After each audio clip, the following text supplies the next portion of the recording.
President William Ruto of Kenya has been praised by a lot of high-profile people for allowing Starlink, a telecoms company owned by Elon Musk, to operate in Kenya and help the country to advance its technology. One of the people who praised President William Ruto is Hopo Chingono, a journalist from Zimbabwe who is a two-time African Journalist of the Year and an award-winning international journalist. Ladies and gentlemen, thank you so much for joining us.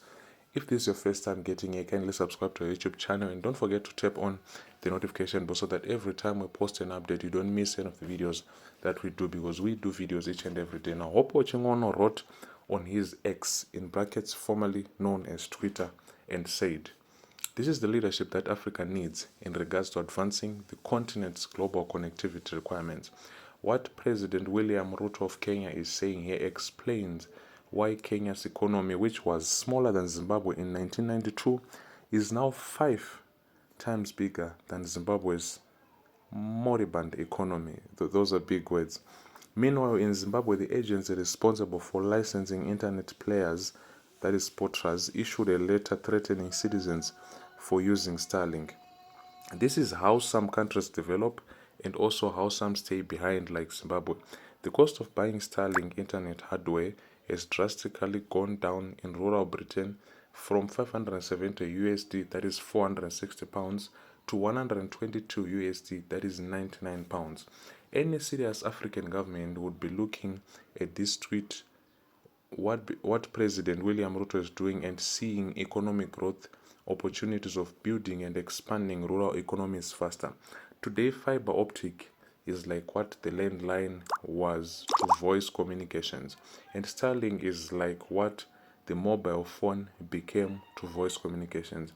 Africa's voice and data communications revolution happened because it bypassed the landline option for rural areas. It went straight to mobile phones. The same needs to happen and will happen with the internet as it happened with satellite television, where dictators wanted to control television using draconian laws, as in Zimbabwe. We can't wait for fiber optic internet in Murewa or Nembudzia.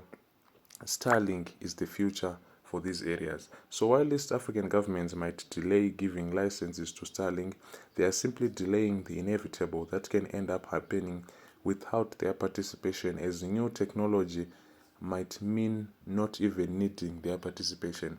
Any sensible African government should license Starlink. It is great seeing people like President William Ruto saying these things publicly.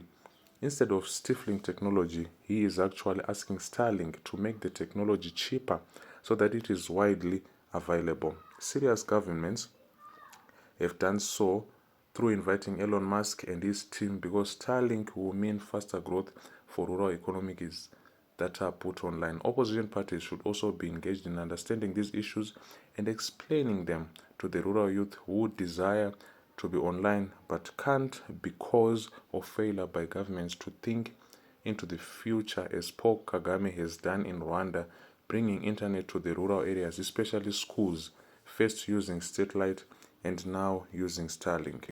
The knowledge divide between rural kids without access to the internet and urban, well-to-do in brackets kids with access to the internet will create a serious class divide and make it difficult for rural kids to compete on the job market. All these things must be explained to the citizens, where governments are backward by the opposition, media, and civil society. Knowledge is power. These are the words of Hopo Chingono. I agree with this gentleman.